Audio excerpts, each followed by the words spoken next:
but then it melted away. Can you see? Yeah, I can see. Yeah, so there's already some snow, and okay. Yeah, we got some snow, but then the snow melted away. This morning there was still some snow on the ground, but then it all melted away. So it's about +2 degrees or something. Quite wet. Yep. So welcome to Startup Grind, firstly, and it's a great pleasure to host you today as part of the EdTech Engage 2020. And it's so awesome. We've been having we had a lot of speakers come, share perspectives on various aspects, and so yours, they say that yours is the last, but it's to me one of the most awaited and the best kind of things that I'm kind of looking forward to. Having seen like the amazing work that you're doing at the Education Alliance Finland, right? So, firstly, welcome, and it's a great pleasure to host you, as Startup Grind for the EdTech, Engage 2020. Yeah, it's a pleasure. Is all mine. It's a great opportunity to join and speak with you and. Yeah, I had a chance to go back and forth to see the previous conversations and the Class Plus. I saw the whole conversation. Really impressive stuff, and it's been great for myself to improve my knowledge on the Indian startup scene and especially the EdTech sector in India. Yeah, awesome. I mean, now that you have plans to kind of explore Indian market, right, and also creating the Asia sort of thing, it's amazing. Probably for somebody like an Indian, startup enabler, we also want to understand how the ecosystem in the Europe is, and specifically in Finland, right? So before that, I think the whole evening today is planned to be like TED format, where we have some entertainment and we have some knowledge. So education without entertainment is boring, right? So let's kind of having somebody like you with a background in music and a PhD in sort of music related stuff is so awesome, right? So a lot of people they just cannot imagine, right, the stuff that is possible. So firstly, I mean, it's really awesome that we're all kind of waiting for the surprise, and now that you're already with a guitar, so go ahead and the stage is all yours. Olli. So just go ahead, do your thing. All right. Yeah. All right. Thank you, Kashyap. And I must say before I start playing, I must say that it's been like 6 or 7 years since the last time that I performed publicly. So it's really nice. And it was this is the first time that I play guitar as part of my any kind of like a job presentations or work presentations or webinars. And when you proposed myself that because music has played a very big role in my journey to do the job that our company does at the moment, and it was the key factor how I ended up working in the education technology sector. So I started thinking that maybe it would make sense to play a little song as part of the conversation and this event. And then I was thinking that what song should I play? And knowing that there are entrepreneurs in here joining in the audience, and being an entrepreneur myself, I started thinking all the songs that I've composed. And there is one special song. I haven't been playing this for years, but this song I picked this song because the story of the song, it's a made-up story, but then again it's about myself, I suppose. And the story tells that it's a little story about the guy who wants to find his own way of doing things, not caring too much about what other people are saying. And I suppose that's pretty much what entrepreneurship is about. Awesome. So I will play it. The name of the song is Corduroy Boy.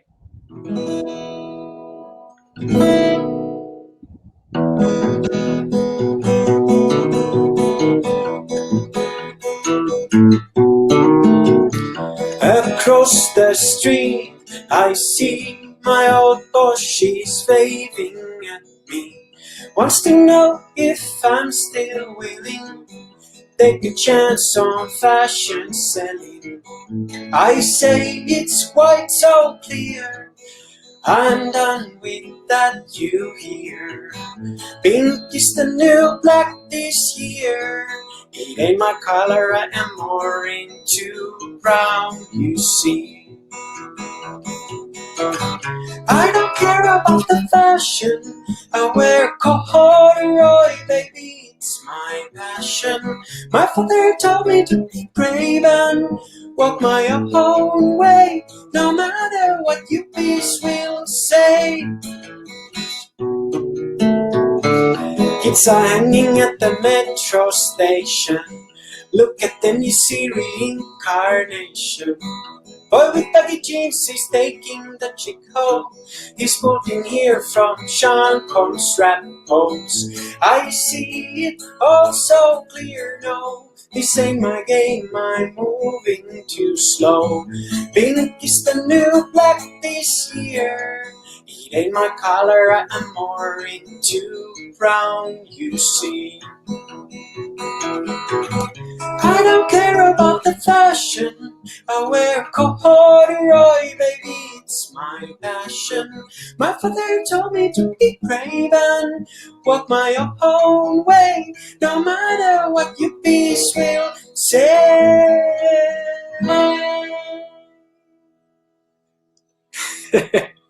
All right. Thank you. Maybe a little water. Wow, I just was, I just wanted to be outside just to give you the full frame, but so awesome. I think, really awesome as a founder, right? That's an amazing song. I need the lyrics of that. Did you compose the song? Yeah, I composed the song and I wrote the lyrics as well. Oh, wow. You can actually find the song online. So Oh, you can? Okay. Just share the link. yeah, I think I will share it with the community. It's amazing. I will post it in the chat. Just a second. Yeah, yeah. It's actually quite. It's composed really well. Actually, I like the tune of it, and I think it's a lot to do with the grit of the founder. I mean, just the attitude and the stuff that goes on in a daily life, right? I think it's quite nice the whole sound of it. Amazing. So welcome Ollie again. So that was some really awesome stuff. It was some really awesome stuff. So let's now see, right? Let's talk about Ollie, right, for a second, right? For some time we'll talk about Ollie. So who's Ollie? I mean, right from this amazing musician, there's an EdTech founder, right? You started a company, but before that, like the journey, right? So just take us through, how you gained a lot of interest and insights into various things like arts and music and all that. So how did this whole thing start? Just the background of it. Yeah, I think that when looking at the journey to like how I became an entrepreneur in the EdTech scene, in retrospect, it seems like it all makes sense that 20 years ago when I was around 15 years old and I got my first guitar, I had always been this is from my perspective, but I like to do creative things. I loved creating things, coming up with new kinds of plays and games and so on. And the main source for me as for my self expression and creative thinking was music. I started making music with computers when I was about 11 years old. We got the first Pentium PC at our household, the first like a somewhat powerful computer, and my brother got this music composing software to the computer, and I started testing out. I had no previous experience no music lessons, no nothing. I didn't basically know anything about music, but I listened to music, so I liked music, but that's all. I started composing songs with the computer, and eventually I found that as my main hobby. So pretty much all the evenings when some of my friends were going out meeting other friends, I was just making songs with the computer. Awesome. Then when I was a teenager, my father got me as a Christmas gift my first guitar. And I was thinking that, like, how would I learn to play guitar? I don't want to take any music lessons, and I was kind of happy with my musical activities, composing with the computer. But then I started testing it out, and it came out that I learned to play the guitar super fast. Like within 2 weeks, I was able to play songs and sing. Not that well, but still, I was like all the hours that I had in the day free, I spent playing guitar. I played so much that I had to put my fingers in a glass of ice in the evenings because they were hurting so much from playing. And the reason why I played was that I was able to learn fast, which was really motivating.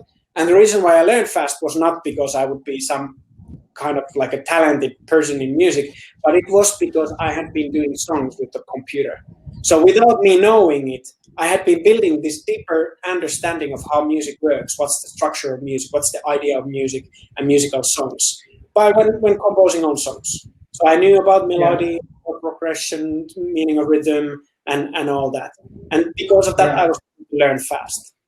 And then after high school, I was thinking what to do when growing old. So like all the teenagers, you probably do what people around you suggest you to do. So people were saying that go to the university, get a good education, get a good job. I kind of had these dreams of doing something music related, but I ended up applying to university to study to become a teacher. From the University of Helsinki and started teaching in classroom. And I was teaching 2 years in schools in the Helsinki area, and I felt kind of sad that this is not me who goes to the classroom, and I'm not really in charge of my own life. It was a steady position, like a fair job, and in Finland the teachers get like a relatively good salary as well. So it was like a situation where my mom and dad wanted me to be. But at the same time, that was not the situation where I wanted to be. And the problem with teaching was not really that I wouldn't be interested in education and learning and raising kids. I love that. But at the same time, working as a teacher, I felt like I need to be in a some predefined form of working, and I felt like I was like a round-shaped piece in a square-shaped spot that I didn't fit in to that place, and I felt there's no, like, I couldn't really innovate that much, or I couldn't really be that creative or come up with new ideas and do crazy stuff as well as a teacher. And then I took a leap of faith. I had this idea that when I had been learning to play music by composing with computers, maybe there should be an application for that to be used in schools, in music lessons.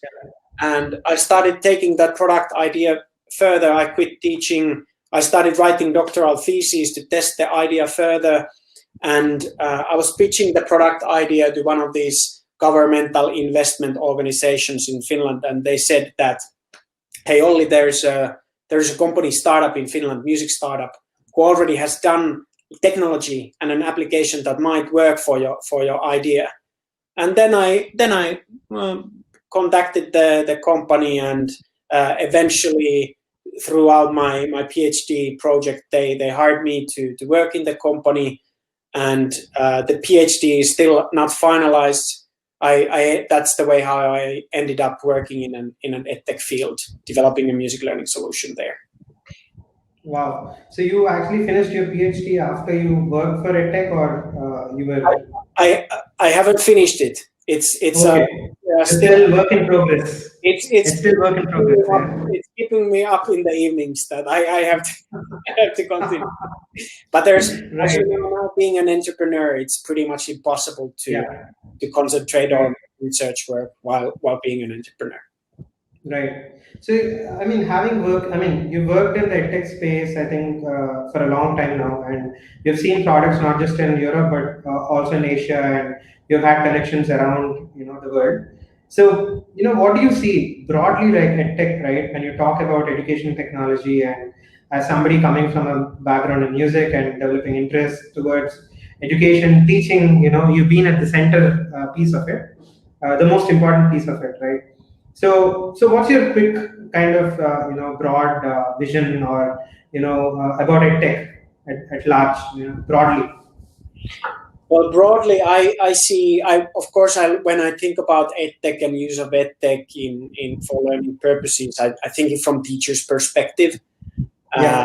Part of the reason why I didn't really like being a teacher was that the ways, even though in Finland the school system is modern and I could say we try our best, but still in Finland we have 20, 25 students in one room, in classroom, and as a teacher you're supposed to activate them to learn. And it goes without saying that it's not the best possible circumstances or the context for promoting learning. Having lots of people in the same room, having one person in charge of leading the learning activities. When I was teaching, I was mainly using books. Well, first of all, our school back in the days, we didn't really have that many iPads available, and the iPads that we had, it was kind of difficult to figure out what to do, like what applications would be available that would work in the classroom. And at the same time, the school books, they have the whole school year there. You start from page 1, and at the end of the semester, you end on page 350, and that's like all the planning is done for you. So those are so holistic that it's kind of like an easy choice for teacher to use those. But at the same time, when I was using our music learning application in classrooms, it changed completely the whole setting.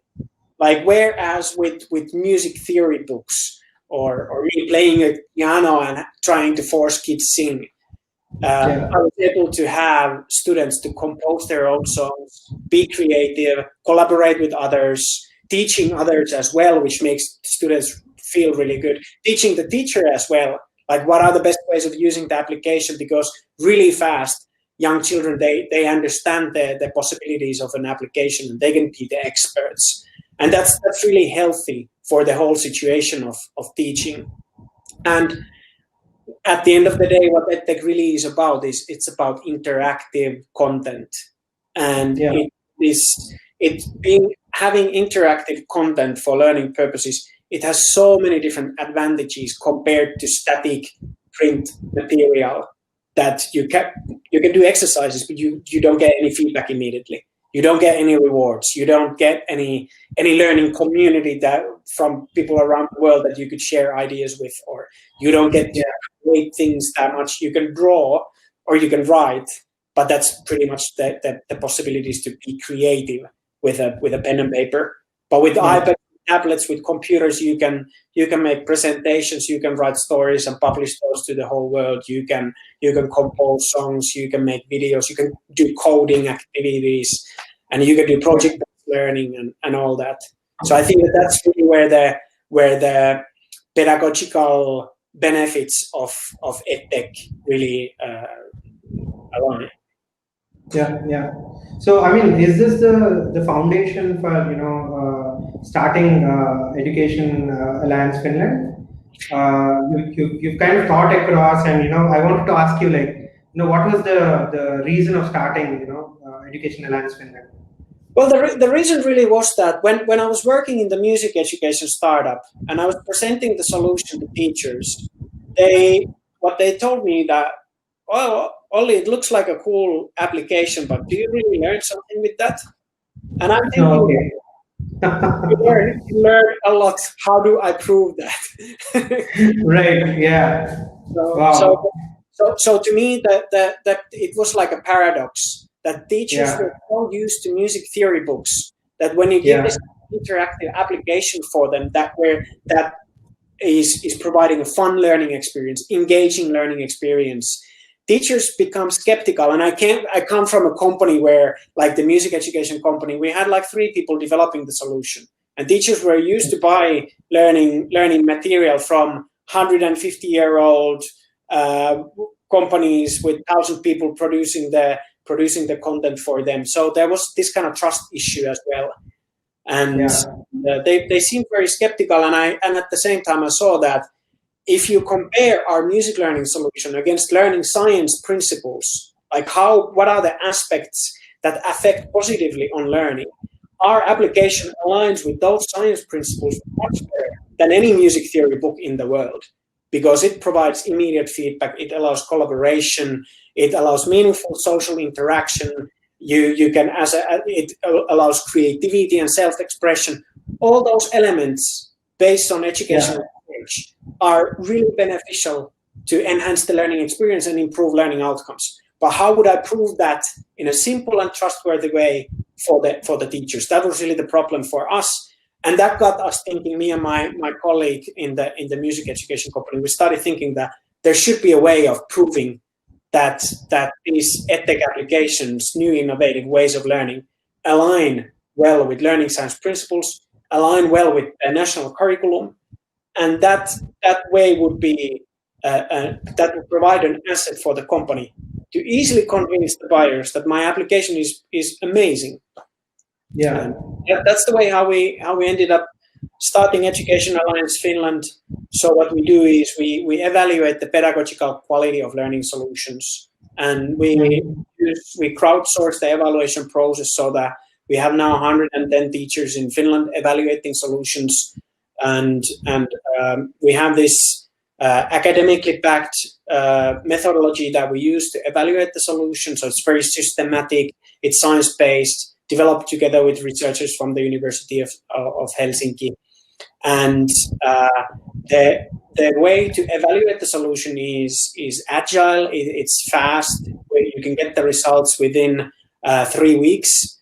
And those results, they provide you, as an EdTech developer, they provide you evidence that my solution aligns with learning science principles. So it is really beneficial for learning, and its impact to improve learning is high. And we saw that this is the method that would work for EdTech startups, because you can also do long-term efficacy research, like gold standard control groups and all that. But at the same time, when we look at some companies that do that, like Pearson, the publishing company, for example, they spend 2 years, 3 years in a classroom collecting data. And then the data, based on the data, they do academic analysis, and there they have the evidence. But it goes without saying that this takes way too much effort and resources and time and money from the learning companies, so the startup companies, so that there's really no chance that startup companies could go through this kind of academic gold standard research processes. So we thought that there needs to be an alternative, and this is what we came up with. Yeah, so it's kind of amazing to see a company, while we talk about the entire market of EdTech and so many new products and so many innovative solutions coming around, improving the learning abilities of students, and the software products that are like SaaS, improving the productivity, improving a lot of things. But we haven't really seen a lot of private companies, right, as startups, which are into certifying other products. We only see typically a government body or a private. I mean, we don't see many private players. We see a lot of government, or you see very old organizations. So as a startup, right, it's pretty innovative, and it's interesting to see, right? You could apply the whole the scientific principles or the pedagogical principles, and give a service to every startup out there, or every potential learning technology or learning application, right? So how did this broad vision come up? Like, you could definitely see in your case when you started in the music application, but you could extend this to a lot of other areas, right? So just walk us through the journey, right? How did that happen? That broad vision, or the broader perspective. Yeah. So we, in the music education startup, we were looking at some ways of showing the evidence of the efficacy of our solution. We were looking at some certifications from ISO as well, but back in the days, there wasn't any certificate that would. You can do a quality management certification, or you can do data privacy certification for learning solutions, but we didn't find anything that would be pedagogically oriented, so that it would really tell how well the learning happens, and how valid from the from the educational quality point of view the actual application is. So we thought that was the initial thinking, that we should develop this kind of way of evaluating the methodology.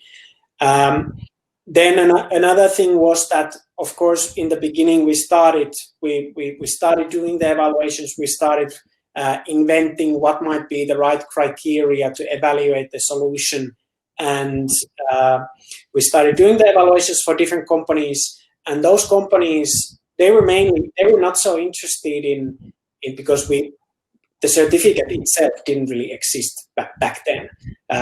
We hadn't done any certifications yet. So they were interested in getting the feedback from the evaluation, that how good is their solution and how they could improve the solution, because they come up with new features, mechanics all the time. So how could they make sure that those new features are good for the educational purposes?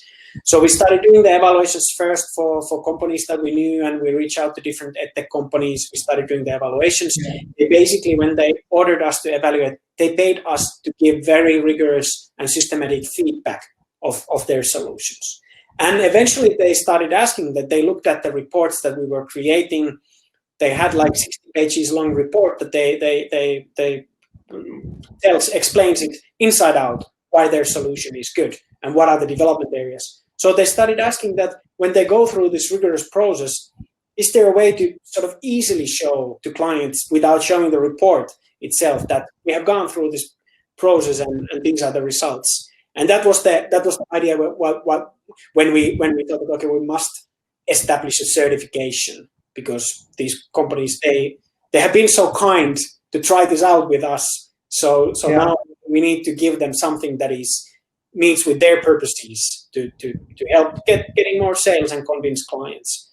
And then we launched the certificate. It's easy to see when you look at other industries.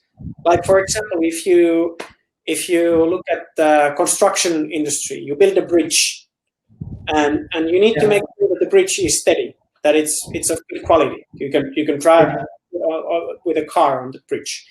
How do you ensure that you don't build the bridge and do efficacy study, like if it's really working, the bridge, or not? You buy the building service from a company that has a certificate, to do concrete bridges, and those bridges are certified to be of good quality. So that's really, in other industries, that's in healthcare, medical industries, in construction industries, certificates are like in everyday use. You cannot even apply to many public tenders unless you are ISO certified for some criteria. And when you look at the pricing of ISO certificates, those are like tens of thousands of euros that you need to pay in order to get the certificate.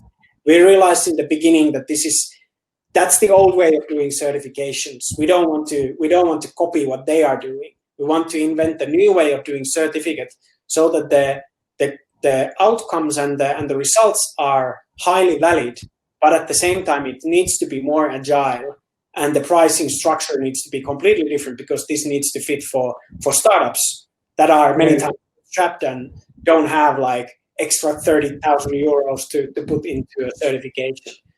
So that was really, it gave us the framework and the boundaries that we need to operate within these, how to make it agile, how to make it trustworthy, and so. Awesome. I think it's nice to see that you've innovated the business model just to serve the larger interests of startups and people who can't, and also innovated the model or method of getting certified. So in that context, right, how would you set the process of, if, for example, I'm an EdTech startup, right, and I want a certificate. So how easy is it, and how fast can I get my product certified? Yeah. So what happens if you want to have the product certified? You apply for our evaluation. We need access to your solution. So that's basically all what we need from your side. Access to the solution, all the support materials that may come along with the product, like teacher's guidebook or learner's manual or lesson plans or something like this. Many times our clients, they also have hardware. So they are educational robots providers, for example. So they need to ship the robots to us. We have 110 teachers that we have trained to conduct these evaluations. audit the solution, and then evaluate the quality with our method. We pick 3 most suitable teachers, and then there's 1 person from our in-house team. And this team, evaluation team of 4 people, they all conduct the product audit and the evaluation independently, so that they don't know what others are saying about the product. And they carry out the evaluation process using a for the purpose built software. So we have developed a software which partly automatizes the process, makes it easy to print out the report, and basically makes it as fast as possible, and keeping the cost structure lower. And they conduct the audit. They can test it in the classroom. They can test it by themselves. Basically, they need to go through the whole product to understand what's the content it provides, what are the learning activities it provides. And then they map the solution against curriculum. So the client, so if you're the client, you get to decide which curriculum to use. Is it IB, Cambridge, UK curriculum, US curriculum, Finnish curriculum? We have very extensive database on different curricula. You choose the curriculum, we do the mapping against curriculum. We name what are the curriculum goals that the solution supports. And through that process, we define what's the purpose for the use of the solution. Then after that, the evaluators start assessing the pedagogy. And for the pedagogy assessment, there are 4 different pedagogical dimensions that we use as a criterion. These are developed by the university researchers. So they first look into the student's role, whether the student is in a passive role or active role as a learner. Passive would mean that they watch a video, but no chances to interact with the video or with the content. Active would mean that they learn by doing. Then they look into whether the learning experience is individual or is it collaborative. What's the level of collaboration and social interaction that the solution supports. Then they define whether the learning experience is based on rehearse and repetition, like in mathematics or language learning, that can be really beneficial. Or is it based on a knowledge building approach, so that you construct new understanding through the use of the solution. And then the last pedagogical aspect they look into is whether the learning path is linear or non-linear, so that everybody does activities like in a game, or is it open-ended. And then there's a score. They answer to about 70 different statements related to these pedagogical aspects. And based on their replies, after knowing how the solution works, there is a score formed. And then the last part of the evaluation focuses on usability, because that's really important as well. So it's learning goals, pedagogy, and usability. And the outcome of the evaluation is about 60 pages long report. There are strengths in different areas. There are development areas in different areas what comes to pedagogy and the usability of the solution. And that's how it works. We have now conducted about 300 evaluations and these companies, our clients, they come from all across the world.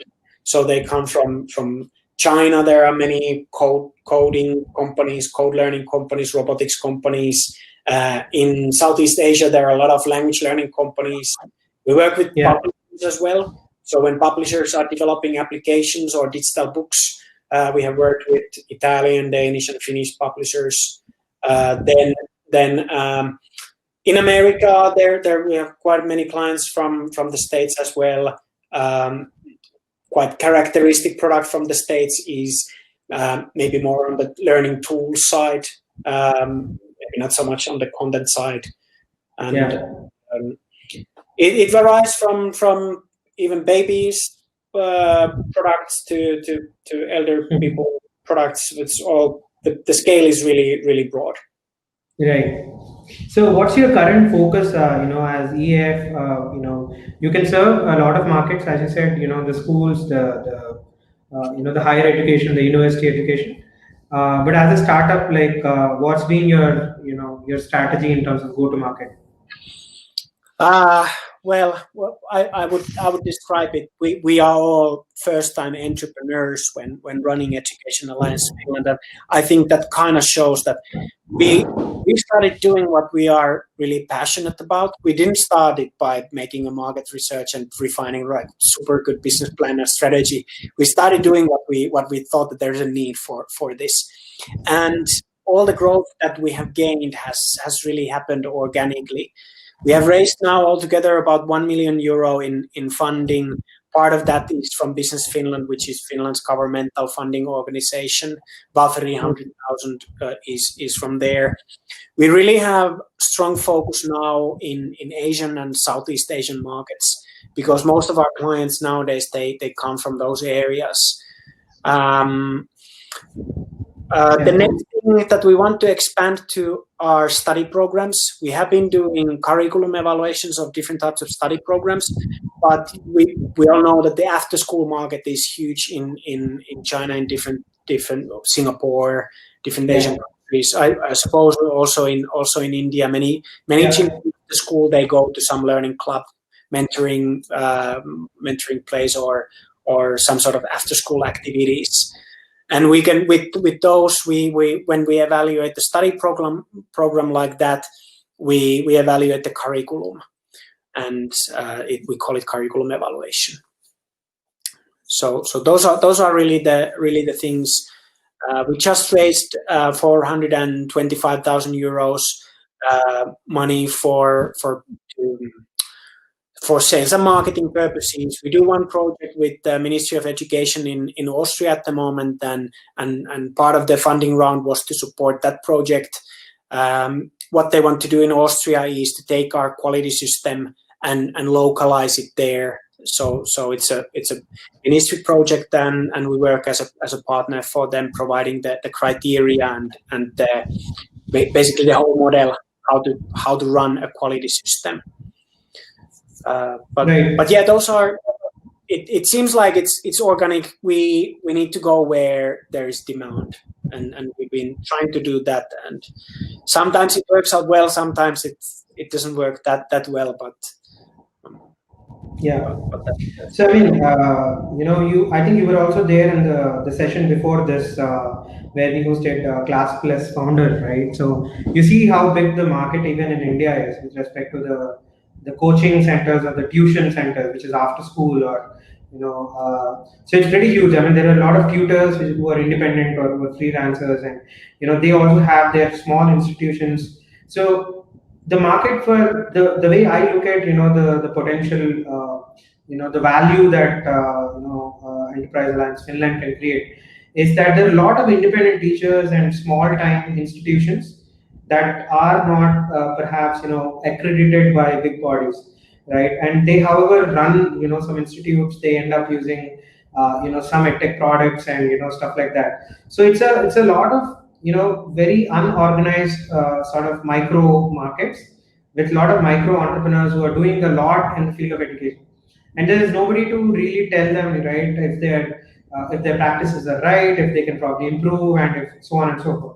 Right, so there's absolutely nothing of that kind as of now in India, right? Either they have to become a big college, or become a sort of an accredited sort of university, or they just remain like a small institute which is not accredited. So I think it's a huge untapped. It's a huge opportunity in terms of the volume of people who are out there who are teaching on various platforms, and creating small institutions that are not really registered in terms of the entity, right? So they just are small setups, right? All of them need some sort of a validation. So do you think that EAF can cater to that in the current state? I mean, what's your plan for that? Yeah. So now along with the new funding round, we do have more resources and possibilities to expand to the Asian markets in broader picture, and naturally India as a huge market and very lively EdTech scene as well. So naturally that's one of our main interest and target markets at the moment. Well, we are now building a network in India. And we have Naresh is also participating in this event. Naresh is our contact person in India market, and I would suggest that now, if you are an EdTech entrepreneur and you'd like to know more about the EdTech certification process, you can either contact me or Naresh. As we are now on the backstage, I don't see the live chat. But you can Rush from there and reach out Right. to him. I mean, they're there. I think yeah, correct. So I'll put it in the chat box. I'll give your details of contact and everything. So so amazing. I think there's a lot of scope there. So any specific sort of thing in terms of your insights onto EdTech, specifically from the pedagogy point, and especially in the curriculum and pedagogy. You mentioned that you have about 100 plus teachers that you have paneled, and it's amazing to see that. Firstly, right? So a lot of people cannot do that, right? So now you have a huge resource that can validate, so to speak, the curriculum. So you see the entire, the schooling space or even the university education. There's a lot of demand for validating the curriculum, validating the content that is being taught, but also the content, right? And unfortunately, it's kind of right now there's nobody to kind of tell people, suggest, consult, or at least give an opinion or a feedback, right? So, and it's a huge thing. I mean, a startup like EF, I mean, despite the funding, right? I mean, it takes a lot of big companies to do this. So, any specific sort of comments on this in terms of the size of the problem and the scale at which you can probably help the entire education ecosystem with advising on the right content and auditing and the entire audit and the role of technology and where EF comes. That's a broad question I have. Yeah. Well, when we look at the big picture, of course, there's the EdTech scene that is growing really fast, and the annual growth figures are, I suppose, they used to be 17% per year, but nowadays those are pretty much like doubled because of the coronavirus outbreak and so many online learning activities happening. Then there's also the after-school market, and if we look at the after-school market, I checked some statistics that only in China the after-school market is 53 billion USD. So that's huge as well. And then there's the private school market. IB is the main accreditation body at the moment over there. The idea of the IB is naturally providing the curriculum, international baccalaureate curriculum, but also to do the same in a way than what we are doing, convincing the parents of the students that this school is good because it's IB school. So we see that quality control is needed in the EdTech sector, in the after-school market, but also in the private school market. And this is the big picture that we are really targeting in. It does take time in order to become a well-recognized operator in the field. But we see that we are really well on the way when it comes to the EdTech market and when it comes to the after-school market with the curriculum evaluation. What we are also doing at the moment, besides individually certifying the solutions with our pool of teacher evaluators, now I briefly mentioned that we are doing a project in Austria. Besides Austria, also in Switzerland, we have done the same, so that we set up a local quality system there with the local partner. In Switzerland, we did that with the research funding foundation called Stiftung Mercato, so that we trained 32 teachers in Switzerland to conduct evaluations there. What we are doing at the moment currently in Austria is that after we finished the project in Switzerland, the Ministry of Education in Austria had got a lot of feedback during this spring. Because of Corona, there was a lot of distance learning and homeschooling, and the teachers had complained that the applications that they're using were not really working that well, and there's a lot of clutter in the market when it comes to digital applications that they were trying out. So what the government and the Ministry of Education was thinking, that they should have a quality standard for learning solutions. And they ended up speaking with Business Finland, one of our investors. So Business Finland suggested to the ministry in Austria that there is already a quality system developed in Finland by this company, Education Alliance Finland. Maybe you can turn to them and ask if they could use our standard. And that's another approach for us when the collaboration goes to governmental level, so that we offer the quality system the software for evaluating the solutions, the model, how to train the teachers, how to keep them engaged, and so on. And then the methodology and the quality standard. And of course, the methodology and the quality standard can always be tailored a bit for the local. But it's done from the international perspective in the first place, and the localization aspect in each and every evaluation is also what curriculum we are using. So in Austria now, when we started doing the first evaluations there with local teachers against local curriculum, so that is already localizing the evaluation process. And this is how we see the big picture, the three different market segments, and then the governmental level partnerships that we are able to contribute in. Yeah, awesome. So do you also intend to build some relationships in India with respect to the government sector? Because it's a new area, right, in terms of the market. Just like you said, after school market in China, in India it's not even known. Like it's so huge that you do not even have good market research on it. But I suspect that it could be as big or maybe bigger than China. So I just do not know how big it is because it's so unorganized.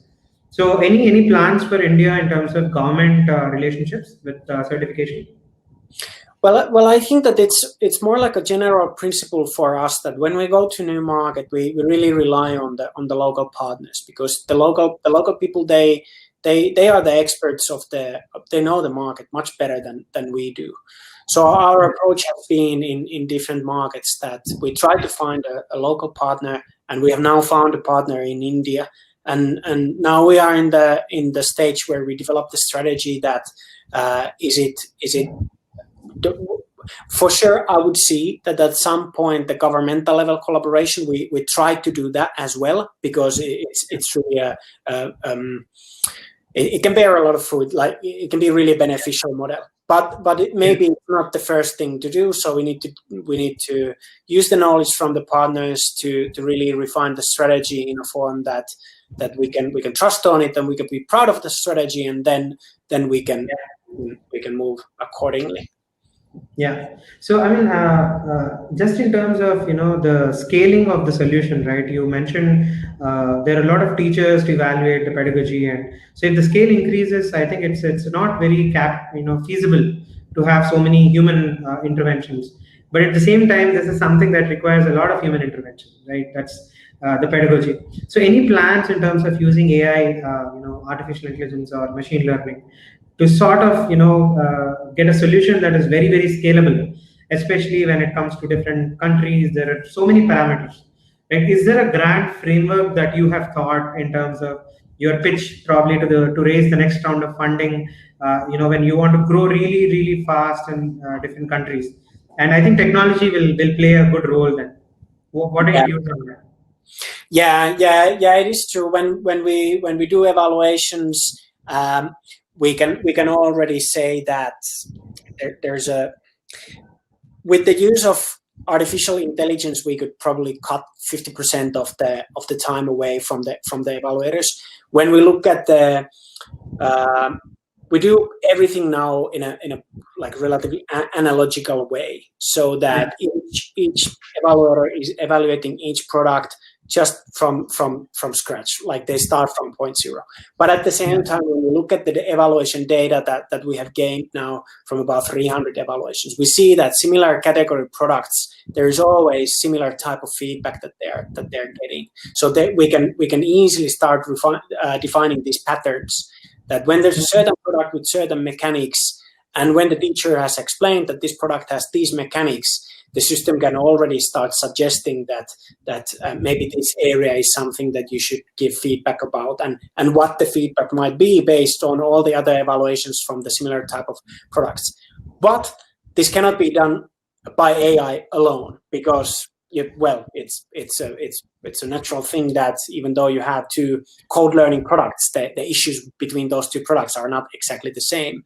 But there are similarities, and then there's possibility to use AI to start defining patterns, and then basically how we can use AI is that it can provide support for the evaluators to give valid results, and decrease their workload in order to give high quality feedback for the developers. But the AI cannot really take the role away from the evaluator. Right, absolutely. I think you can't replace a human, but I think they will add more value, as they say, right, in terms of giving a better sort of feedback or an input, a better high quality sort of thing. But yeah, I think there's one good question that we have from one of our participants, Thompson. So he asked this question. In case of an integration, a tech integration, like for example, use augmented reality, right, with a particular content, then do you also validate that tech in terms of the integration?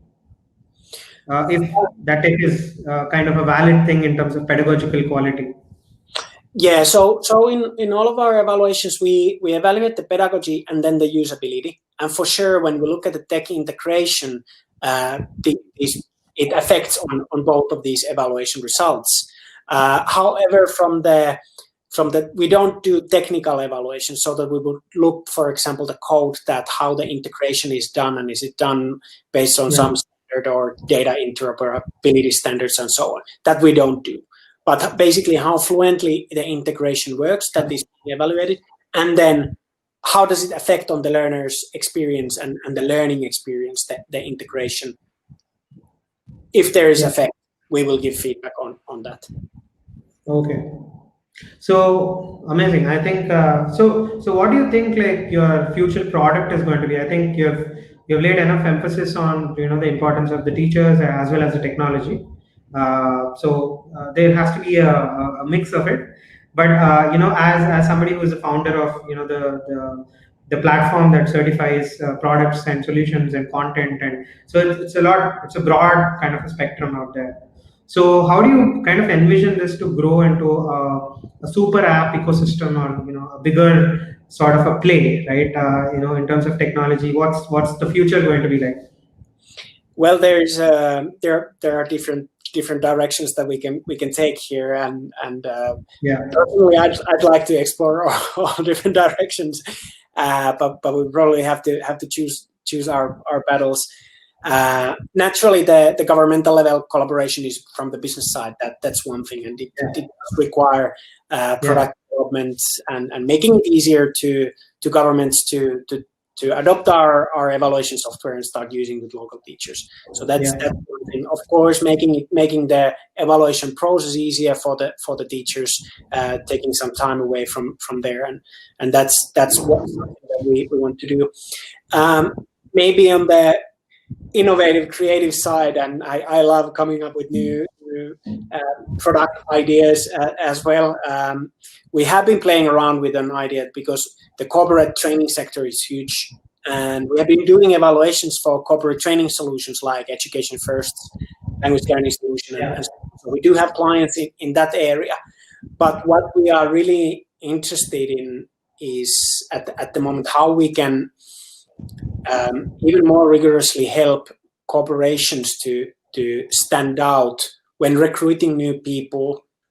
Maybe certifications would be a way to use as an asset when recruiting new people and recruiting new talent, because we know that there are challenges in that area. There's a lot of competition of good employees.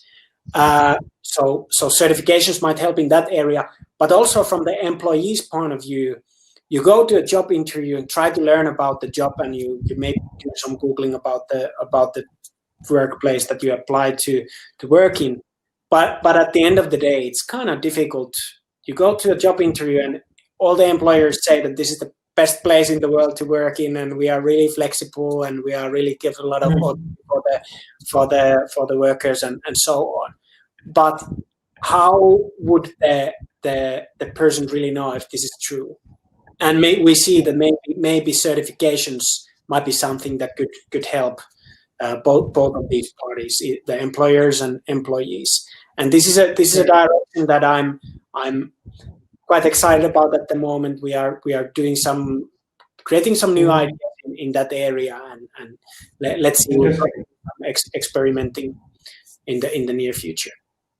Very exciting. I mean, very, very interesting to see the whole the HR perspective also, right? I think the employers and the employees, right? I think it's a very unexplored area, a huge potential that I can see, right? As somebody who's has seen. So one something that I had always is as a certifying you have body, right? You have a lot of power, right? A lot of power in terms of seeing things from outside, like you a lot of times as founders of edtech products we are biased by our own idea, but as somebody who is like a body who is certifying, I think you look at the bird's eye view, right? You look at products from outside and you don't have that. So I mean, according to your whatever you have seen a lot of products closely, and you have also certified a lot of companies and their products. So what do you think are the most common mistakes, or the common gaps that you see that can improve, right?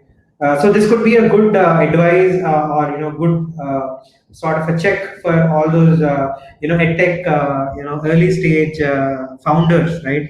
And the common mistakes that they do, because I think that they pay a price for it, right? If certain things are not there, then obviously the attention of the customers or the engagement, so it affects a lot of things, right? So you as a certifying platform, I think you tend to see a lot of those areas for improvement, right? For products.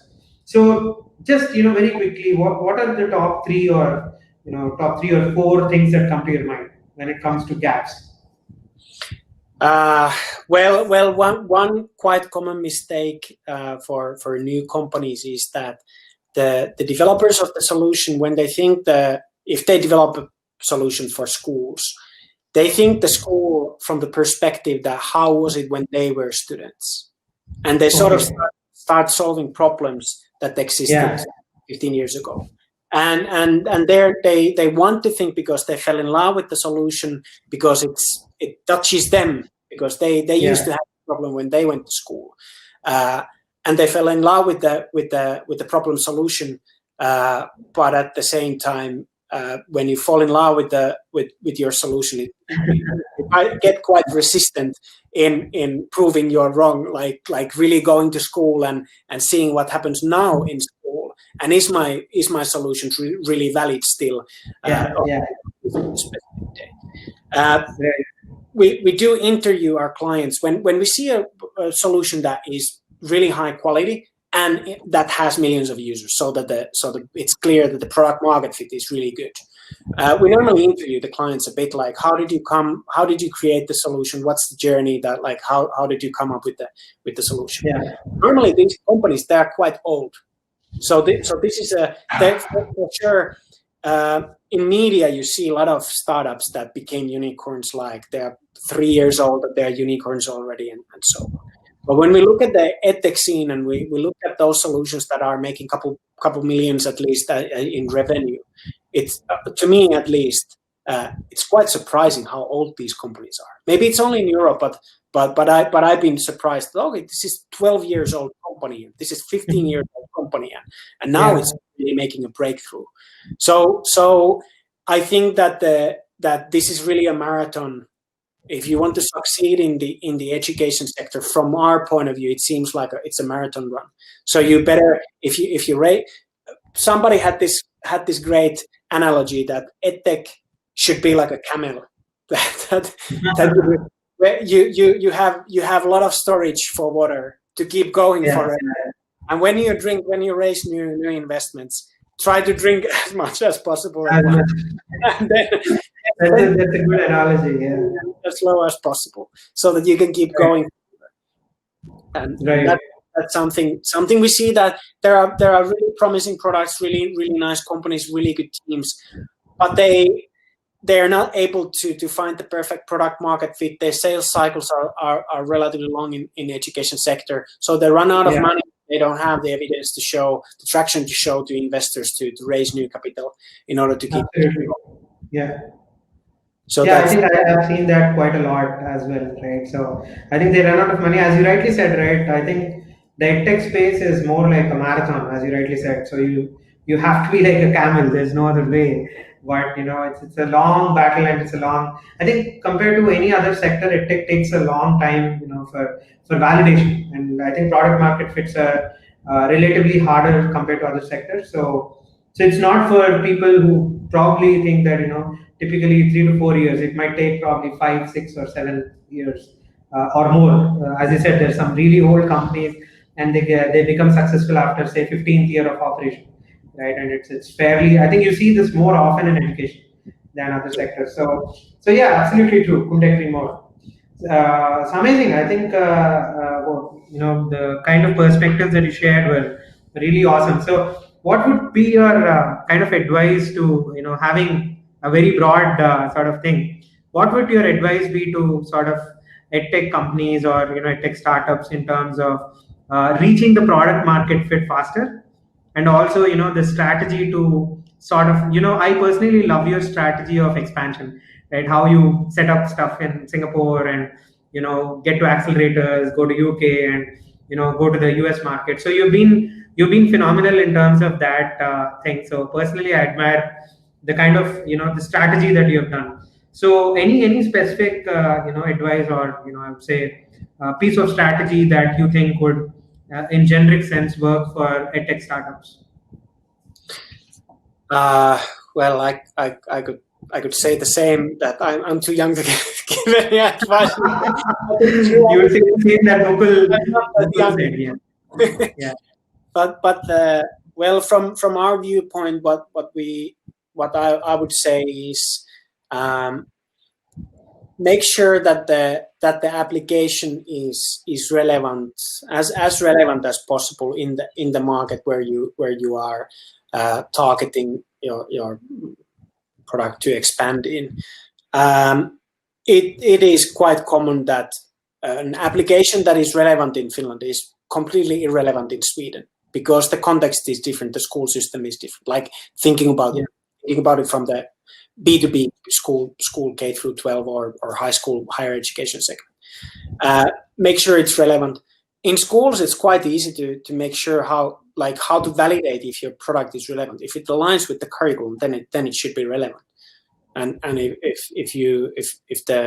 it works, if it's liked in your home market, people will probably like it in the other markets. But it needs to be relevant. It needs to align with the curriculum and the local context. But that's easy to check. Unfortunately, quite often we see that companies go to new market and they haven't really checked the local curriculum. They haven't really made sure if the solution is completely relevant in the local market. Mm-hmm. Absolutely, I think I've seen it quite often as well. So the relevance to local market is, I think, fairly understood also. I think people don't really understand and give the due importance to it. In terms of they get carried away by the founders passion and get biased towards ideas. I think that's a very valid sort of point. Wow. So thank you so much, Olli. I think we've covered almost a huge kind of thing. So finally, like any closing remarks in terms of what you're expecting out of the Indian ecosystem as a startup enabler, or as somebody who's been in edtech for a long time and with a product like yours, right, which almost helps every edtech startup. It's very rare that people come up with products like these. Not everyone has a product like that. So any final ask or anything that you have to say? Well, we are now entering the Indian market, and we want to learn from you. So I would appreciate it a lot if you'd like to have a conversation with me or Naresh. Naresh, he posted this in the chat as well. So we would be really honored if we'd have a chance to talk with you, hear more about your product, hear your experiences in the Indian market.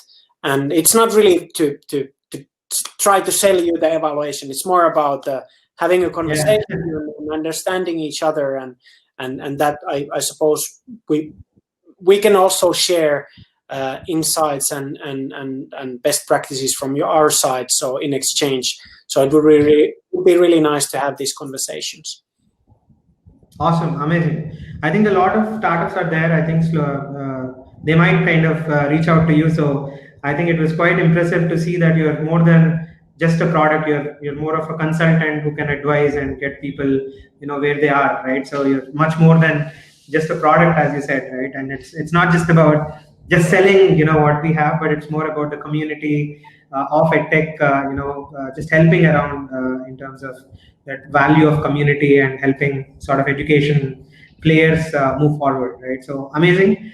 Thank you so much, Olli, for your time and being on Startup Grind, for the conclave. So it's a great kind of a closure to conclave like this. So EdTech Engage 2020, finally, has a guitar performance by an EdTech founder, which closes at giving this whole advisory to all the fellow EdTech startups, and in terms of helping them, right, reach a very good sort of a growth in what they're doing. So it's amazing sort of vision. So thanks once again. Thanks, Olli, for being here, and wish you good luck. Thank you, Katja. It was a pleasure. Thank you. Really appreciate it. All right, then. Bye. Bye.